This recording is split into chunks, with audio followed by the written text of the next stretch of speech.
Tropical Depression Luis o Bagyong Luis palapit na ng palapit sa Luzon at posibleng nang maglandfall ngayong araw. Magandang araw Pilipinas! Narito na ating update sa panahon, ang pinakahuling update tungkol sa Tropical Depression Luis o Bagyong Luis ngayong araw ng Lunes, August 3, 2026. At ngayong araw ay isang bagay na dapat nating tutukan. Hindi na lamang ito isang sama ng panahon na malayo sa kalupaan. Ang Bagyong Luis ay nasa silangan na mismo ng Aurora. Patuloy na kumikilos pa hilagang kanluran at ayon sa pinakahuling forecast, posibleng tumama o maglandfall sa Northern Luzon ngayong araw, August 3, bandang hapon o kaya naman hanggang gabi. Pero may isang malaking tanong mga kababayan, saan ang eksaktong dadaan ang Bagyong Luis? At higit sa lahat, lalakas pa ba ito bago ito lumapit sa kalupaan? Dahil sa pinakahuling bulletin, meron tayong bagong development. Ang dating Tropical Depression Luis o Bagyong Luis ay lumakas pa ang hangin mula sa 45 kilometers patungo sa 55 kilometers per hour. Habang ang pinakamalakas na bugso naman ay umaabot na sa 70 kilometers per hour. At hindi pa rito nagtatapos ang ating balita. May posibilidad na maging tropical storm ang Bagyong Luis sa loob lamang ng 12 oras. Kaya ngayong ulat, isa-isahin natin ang lahat, ang kasalukuyang lokasyon ng Bagyong Luis, ang lakas at direksyon ng pagkilos nito, at ang mga lugar na nasa Tropical Cyclone Wind Signal number 1 at ang posibilidad ng Signal number 2 na itataas. Ang rainfall threat, ang epekto ng habagat at ang kondisyon ng karagatan, at ang pinakamahalaga, ang posibleng landfall scenario dito sa Northern Luzon. Kaya kung nasa Luzon ka mga kababayan, lalo na sa bandang Cagayan Valley, Aurora, Isabela o Corino, mga kalapit na lugar, manatili hanggang dulo dahil may ilang importanteng detalye tayong kailangan nating malaman. Para naman lagi kang updated sa panahon, i-like, i-share at i-subscribe mo lang ang ating channel. Mga kababayan, ang sentro ng Tropical Depression Luis o Bagyong Luis ay namataan sa layong 200 kilometers east ng Baler, Aurora. Ibig sabihin nito, kung titingnan natin ang posisyon nito sa mapa, hindi na ito napakalayo sa Eastern Luzon. At ito ang dahilan kung bakit mas nagiging mahalaga ang bawat bagong bulletin o update ng bagyo. Ang kasalukuyang lakas ng Bagyong Luis ay 55 km per hour, ang maximum sustained wind na malapit sa gitna, habang ang pinakamalakas na pagbugso nito ay umaabot na sa 70 km per hour. Ang central pressure naman nito ay nasa 1,002 hectopascal. Sa ngayon ay kumikilos ang Bagyong Luis pa west-northwestward o pahilagang kanluran sa bilis na 15 kilometers per hour. At ang malalakas na hangin nito ay umaabot sa layong hanggang 160 kilometers mula sa sentro. Napakahalaga ng huling detalye na yan mga kababayan. Bakit? Dahil hindi lamang ang mismong sentro ng bagyo ang dapat nating bantayan. Kahit hindi eksaktong dumaan sa inyong lugar ang sentro ng sirkulasyon ng bagyo, maari pa ring makaranas ng malalakas na hangin, ulan at masamang kondisyon ng panahon dahil sa lawak ng sirkulasyon nito at dagdag pa na epekto ng hanging habagat. Ngayon puntahan natin ang mas mahalagang bahagi ng ating update. Bakit patuloy na lumalapit ang Bagyong Luis sa Luzon? At bakit nagkakaroon ng pagbabago sa forecast track nito? At sa ngayon, ang pangunahing steering flow ay nagtutulak sa Bagyong Luis patungo sa west-northwest direction. Sa madaling salita mga kababayan, parang may isang malaking atmospheric current na siyang gumagabay sa bagyo kung saan ito pupunta. At sa kasalukuyang sitwasyon, ang direksyong iyon ay papunta dito sa Luzon. Pero hindi ibig sabihin nito na eksaktong alam na natin kung saan tatama ang bagyo. Dito kailangan natin mag-ingat. Ang forecast track ng isang tropical cyclone ay maaaring mabago habang nagbabago ang atmospheric condition. At sa kaso ng Bagyong Luis, sinasabi mismo ng bulletin na highly uncertain pa ang forecast track. Ibig sabihin mga kababayan, may posibilidad pa rin gumalaw pakaliwa o pakanan ang inaasahang trajectory nito. Kaya hindi tama sabihin natin ngayon na siguradong dito tatama. At hindi pa ang mas tamang sabihin na may posibilidad na landfall sa Northern Luzon ngayong araw o kaya mamayang hapon o kaya mamayang gabi, ngunit maaari pa ring mabago ang eksaktong landfall point nito. Ngayon ang tanong, lalakas pa ba ang Bagyong Luis? Mga kababayan, sa kasalukuyang forecast, inaasahang lalakas pa ang bagyong Luis at maaring maging isang tropical storm sa loob lamang ng susunod na 12 oras, 12 hours. Bakit posible itong lumakas? Dahil habang nasa ibabaw pa ito ng karagatan, meron pa itong pagkakataong makakuha ng karagdagang enerhiya mula sa warm tropical waters. Pero mas malaking problema para sa bagyo kapag nagsimula na itong lumapit sa kalupaan, lalo na kung maglalandfall sa Northern Luzon, magkakaroon ito ng friction at disruption sa sirkulasyon. At kapag naputol ang supply ng moisture at heat mula sa dagat, natural na magsisimulang humina ang bagyo o ang sistema. Kaya posibleng makita natin ang ganitong sequence. Una, lalakas muna ang bagyo. Ang ikalawa, maaring maging isang tropical storm. At ang ikatlo, lalapit sa Northern Luzon. At ang ikaapat na senaryo, kung maglandfall o magkaroon ng close approach sa kalupaan, maaari itong muling humina. At pagkatapos nito, inaasahang magpapatuloy ang weakening o paghina habang lumalayo sa Philippine landmass. Pero tandaan natin mga kababayan, ang pagiging mahina ng classification ay hindi nangangahulugan. Kahit tropical depression lamang ang isang bagyo o bagyong Luis, maaari itong magdala ng napakalakas na ulan at mag-trigger ng pagbaha at landslide sa ilang mga lugar. Kaya huwag nating ibase lamang ang safety decision sa kategorya ng bagyo. Mas mahalaga ang ulan, hangin at terrain at local condition nito. Ngayon, pag-usapan natin ang pinaka-inaabangan lahat, ang forecast. Saan pupunta ang bagyong Luis? Saan dadaan ang bagyong Luis? Batay sa kasalukuyang forecast mga kababayan, sa mga susunod na oras, magpapatuloy muna ito sa west-northwestward direction. At habang papalapit ito sa Luzon, maaari itong magpatuloy patungo sa Northern Luzon.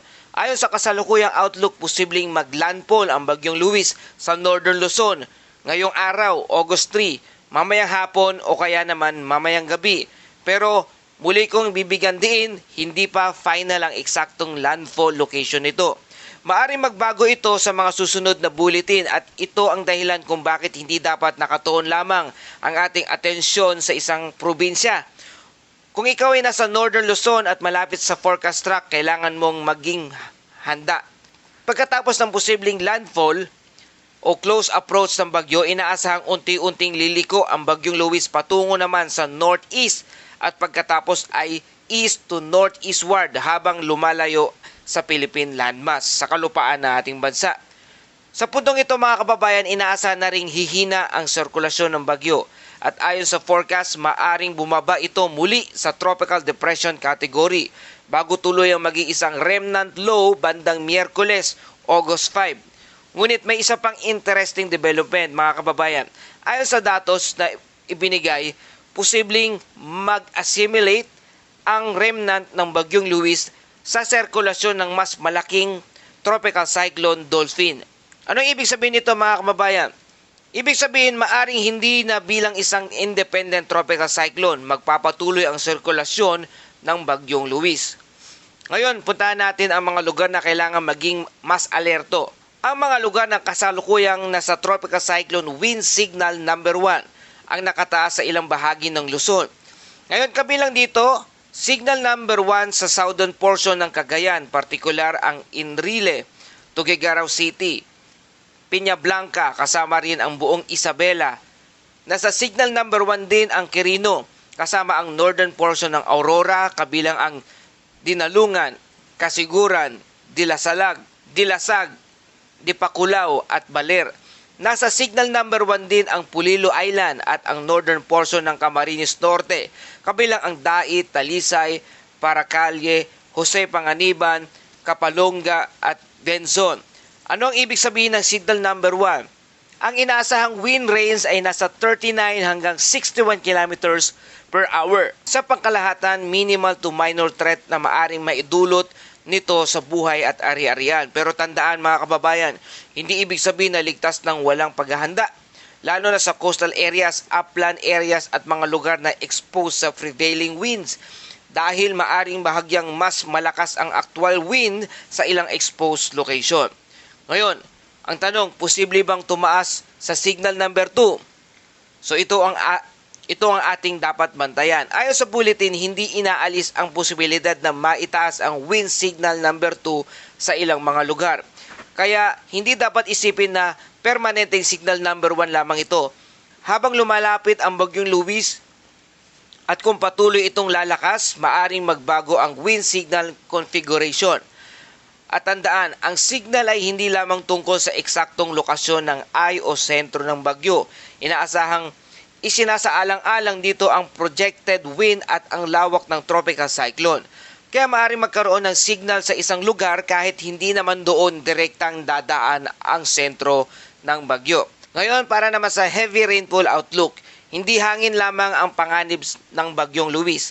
Lalo na sa mga lugar na may kabundukan, matatarik na slope at mga lugar na madaling bahain. Habang papalapit ang bagyong Luis sa Luzon, maaring lumakas ang rainfall sa ilang bahagi ng Northern Luzon at sa kalapit na lugar. At dahil sa interaction din ng southwest monsoon o hangin habagat, hindi lamang Northern Luzon ang maaring makaranas ng masasamang panahon. May mga lugar sa ibang bahagi ng bansa na maaring umulan kahit malayo sa sentro ng bagyo. At itong isang common misconception. Kapag hindi dadaan ang bagyo sa inyong lugar, hindi ibig sabihin na hindi kayo maapektuhan. Dahil ang ulan ay maaring palawakin ng monsoon circulation. Ngayon naman, ang tanong, ang habagat, bakit lumalawak ang epekto nito? Mga kababayan, ang southwest monsoon ay maaring maghatid ng moisture mula sa tropical na karagatan patungo sa western at southern portion ng bansa. Kapag may tropical cyclone na nasa eastern side ng Pilipinas, maaari nitong baguhin at palakasin ang sirkulasyon ng monsoon. Kaya kahit ang bagyo mismo ay nasa silangan ng Luzon, may mga lugar sa Visayas at Mindanao na maaari pa rin makaranas ng malalakas na pag-ulan at pagbugso ng hangin. Sa kasalukuyang outlook, ang southwest monsoon at periphery ng bagyong Luis ay maaring magdala ng strong to gale force gas na malawak na bahagi ng bansa, sa mas malawak na bahagi ng ating bansa. Kaya ngayong araw, kabilang sa maaring makaranas ng ganitong kondisyon ay ang lugar ng Marinduque, Occidental Mindoro, Oriental Mindoro, Romblon, Masbate, Sorsogon, Caluya Island, Northern Samar, Samar, Biliran, Siquijor, Southern Leyte, Camiguin at Dinagat Island. At bukas, sa Martes, August 4, maaring lumawak pa ang epekto nito. Karamihan sa Luzon at Visayas ay maaring makaranas ng malalakas na pagbugso ng hangin. Kasama rin ang Lanao del Norte, Misamis Occidental, Camiguin, Surigao del Norte, Dinagat Island, Sarangani, Davao Occidental at Davao Oriental. Kaya kung nasa western side kayo ng bansa at iniisip ninyo na malayo naman ang bagyo, tandaan, maaring habagat ang mararamdaman ninyo at hindi direktang epekto ng eye ng bagyong Luis. Mga kababayan, ang bagyong Luis ay isang maliit ngunit mabilis na bagyo na nagbabagong tropical cyclone. Ang kasalukuyang forecast ay nagpapakita ng possibility na lalakas ito habang nasa ibabaw ng karagatan. Ngunit ang land interaction ay magiging isang malaking turning point. Kapag nagkaroon ng landfall sa Northern Luzon, maaring mapabilis na ma-disrupt ang sirkulasyon nito. At pagkatapos nito ay may posibilidad na mag-recurve patungo sa northeast at east-northeast. Ang pagbabago ng direksyon ay mahalagang bantayan dahil kung mas maaga itong liliko, maaring mabawasan ang direct landfall threat sa ilang lugar. Pero kung mananatili itong west-northwestward ng mas matagal, mas magiging relevant ang landfall scenario sa Northern Luzon. Kaya ang dalawang senaryo ay dapat natin bantayan. Ang unang senaryo ay ang maagang pagliko ng bagyong Luis. Sa ganitong sitwasyon, maaring maiwasan ng mas malawak na direct land impact. Pero maari pa rin magkaroon ng ulan at malalakas na hangin.